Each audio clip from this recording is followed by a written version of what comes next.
When I was 16, I got ran over by a car. And yes, I said rant. I was not hit by a car. I was not run over. I was rant the fuck over. Now, what is rant the fuck over, you might ask? I was under the car. That's what I mean. I was under the motherfucker. So what had happened was I had to take summer school after sophomore year or else I was going to have to repeat the grade. I didn't like high school. It was so bad that my freshman year, I missed 90 days of school. Like, the shit wasn't fun. Like, I think the only class I usually didn't skip was science and lunch. Always borrowed money from my homie Ming because I was broke and, he wasn't. It's my dude. Anyway, rant the fuck over. So I'm in summer school, but I only got to take one class, but it was actually a fun class. I liked going. Our teacher was this crazy motherfucker who just had the best story. Like, he had like piercings and shit before they were like mainstream, or at least mainstream cool. And I remember this one time he told us this story about how he used to be one of the people on the top of the telephone lines and shit, like the repairman, and he fell. And he got caught by his harness, but his harness was attached, like wrapped around his leg. And so he just basically got stopped abruptly by his hip. And the shit dislocated, which apparently is not comfortable. And then he's going to the hospital, and he got to the hospital. Hip still dislocated, by the way. Just the whole ride, hip just out. And the doctor was like, yo, I'm going to put your hip back in, but it's going to hurt real bad for a second, and then it's going to feel better. So he put the hip back in, and the dude just starts screaming even louder. Unfortunately, what happened is he caught a testy in the reconnect. And now that ball is just being crushed to dust. So I think they had to re-dislocate the hip to let the ball out. He did say that, honestly, he doesn't know exactly the procedures that happened after that because he was passed the fuck out. Like, this is just guessing. That's the most intense pain I've ever heard of. Nope. So he was like, after that, man, getting a bunch of shit in your face ain't a damn. So he was cool. I liked going. Do not remember what subject it was.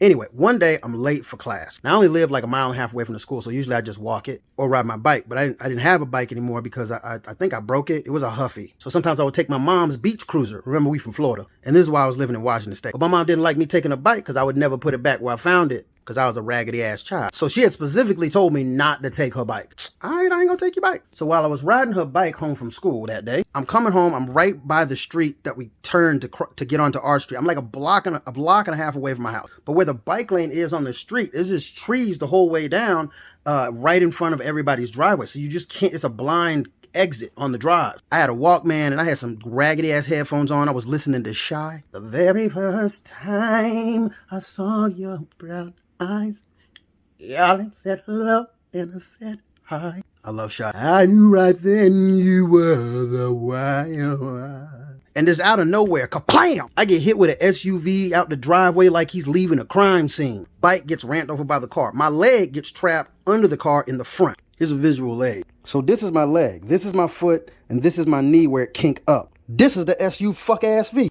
It didn't run over me like that. It ran me over like that and then stopped and was pushing me forward. The car skidded to a stop on my leg. The guy started to get out and I was like, hey, could you get off my leg there? I may not have said it that calmly. So he had to reverse off my leg. So finally the car's off my leg and I try and stand up. It hurt. It hurt bad. I'm in a lot of pain. I'm assessing the damage. Not the damage to my leg that is surely broken or my knees that are all bloody and bruised and skin. Not my pants, because I love those pants and they were ruined. Or not my hands that were graveled up or my face that was a little bit cut. The first thing I looked at was my mama bike because she had told me not to ride the bike. The first thing I remember saying as I'm kind of stood up, leaned against his car is, oh, look at my mama bike.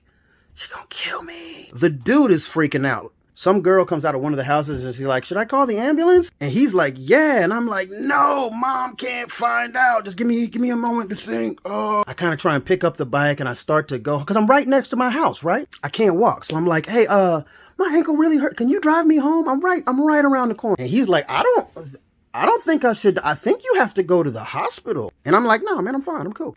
I wasn't cool. Get in his car, throw the mangled bike in the back. He drives me around the corner to my house. He's still like, yo, I think we should call somebody, bro. And I'm like, nah, I'm cool. And everybody thinks I was like this because I was in shock. I wasn't in shock. I was in a shit ton of pain, believe that. But the car was on my leg for so long that it crushed all the nerves so I couldn't feel everything that had happened. Walk in the house, bloody as shit. My brother's in the bathroom cleaning it, got the music on, got gloves on with some 409 in his hand. He like, the fuck happened to you?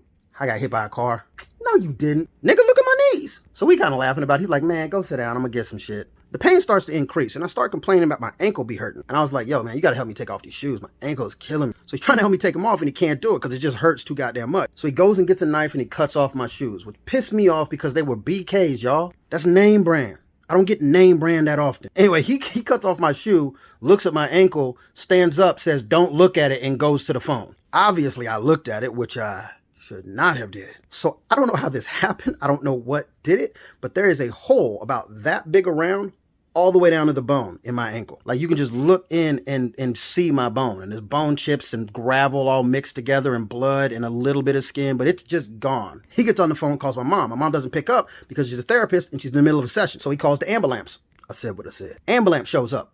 But I'm not getting in that bitch until my mom knows what's happened. So I just go take a bath because when you're poor and black, Robitussin in a bath fucking solves everything apparently. So the ambulance drivers are trying to convince me to get in the ambulance and go to the hospital, and they're trying to do some stuff, but they can't take you if you'd say I'm good. So these two dudes are just sitting at the dining room table listening to me and my brother snap on each other. My brother, oh blind ass, how your ass gonna get hit by a car? Nigga, you blind too. Who got hit by the car though? I don't know, maybe it was a hate crime or something. Nigga, they gotta give a fuck about you to hate you. Don't you need to take your penicillin right now? Oh, itchy dick having ass nigga. Fuck that nigga. Dogs got fleas, you know what I'm saying? They also fuck stuffed animals. You want me to cut a hole in Teddy Ruxpin for you? This went on for a while. Finally, my mom comes busting in the house in a panic. What had happened with her is that she was in the middle of a session. She had gotten a message. Her client at the time was deaf, and the translator had gone to the bathroom. So my mom gets this message and has to leave, but she doesn't know how to tell this deaf person what's happening. So this deaf person just gets...